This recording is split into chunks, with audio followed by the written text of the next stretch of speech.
Boa tarde.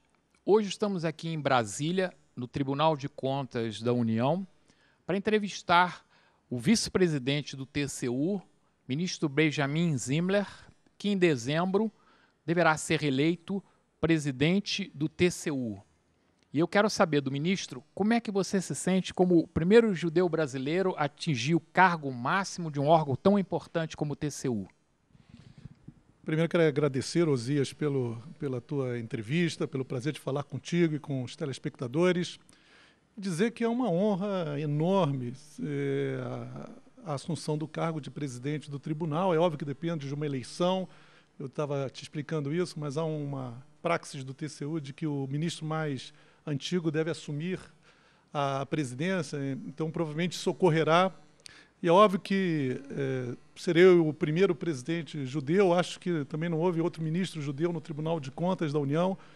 Eu acho que os ministros do TCU, os servidores, sabem da minha condição judaica, sabem do orgulho que eu tenho de ser judeu, do amor que eu tenho a Israel e toda a cultura judaica. Então, para mim é uma grande honra, e já antecipo e já te convido para a posse em dezembro, será uma grande honra. Você é um representante da comunidade judaica brasileira, talvez aquele que hoje defende a cultura judaica, os interesses judaicos no Brasil de uma forma brilhante. Para mim seria uma honra se você pudesse comparecer à posse. Já fica convidado aqui em público. O ministro pode reservar o lugar. O ministro foi convidado hoje, coincidentemente, pelo governo de Israel para participar do Congresso Internacional de Juristas em Jerusalém.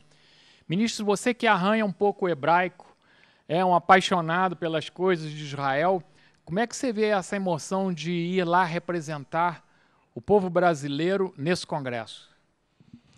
Osias, eu estou super orgulhoso de ter sido convidado pelo governo de Israel. Eu expressei isso para o nosso embaixador de Israel aqui no Brasil e dizer que, para mim, pessoalmente, é uma oportunidade extraordinária de conhecer o conflito israelense na sua magnitude, né, sobre um ponto de vista jurídico, né. Israel tem, nos últimos tempos, tido uma preocupação de justificar juridicamente, né, os seus atos. Nós sabemos que a posição de Israel nem sempre é confortável, há uma evidente pressão da mídia. Tudo que acontece em Israel ganha luzes diferenciadas, né?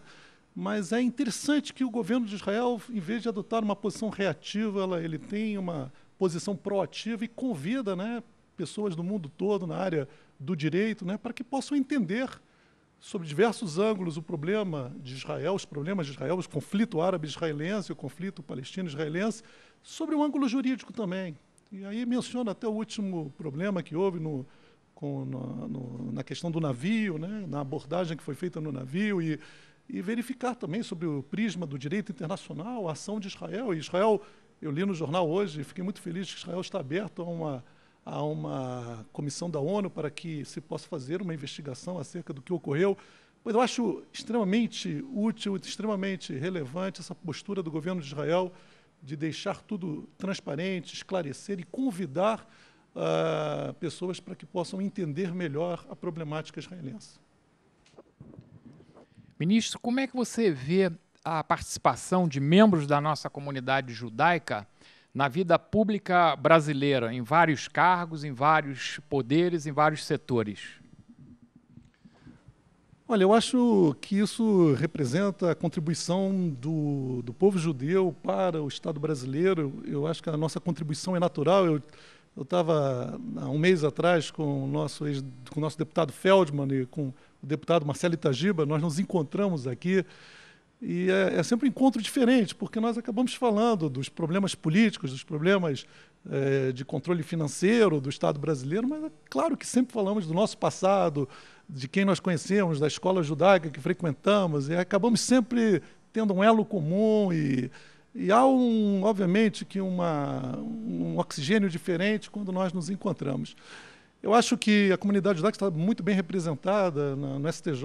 Nós temos o futuro presidente do STJ, Ari Pargendler, o Fux, que também é um ministro conhecidíssimo. Temos dois governadores, né, Goldman e o nosso governador da Bahia, que representam muitíssimo a comunidade judaica. Eu acho que isso expressa o grande amor que nós, judeus, temos com essa pátria brasileira que acolheu os nossos pais, os nossos avós também.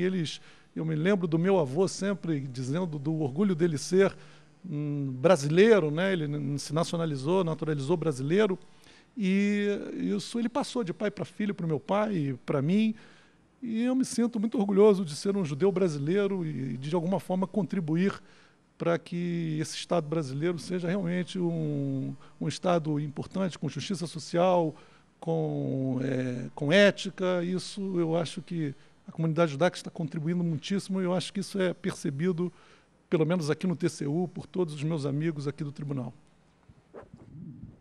É um depoimento, sem dúvida nenhuma, emocionante por parte do ministro. Eu vou aproveitar e perguntar ao ministro se ele acha que a sociedade brasileira é permeável ao racismo, à discriminação racial, e se ele, nessa carreira brilhante na vida pública, se ele em algum momento se sentiu discriminado como judeu.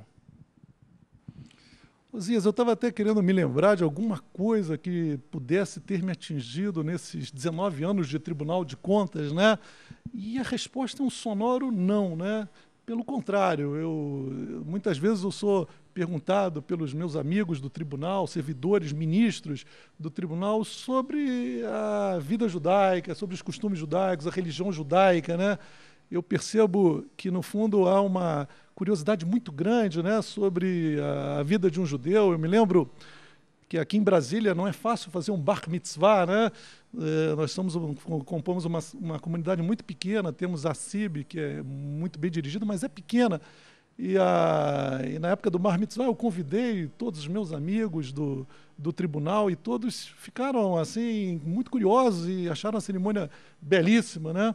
E eu acho que eu falo sempre com muito orgulho. O pouco que eu sei do que eu aprendi de judaísmo, eu transmito com o maior orgulho, e eu acho que eu falo com a maior tranquilidade. Eu nunca percebi nenhum tipo de constrangimento pelo fato de ser judeu.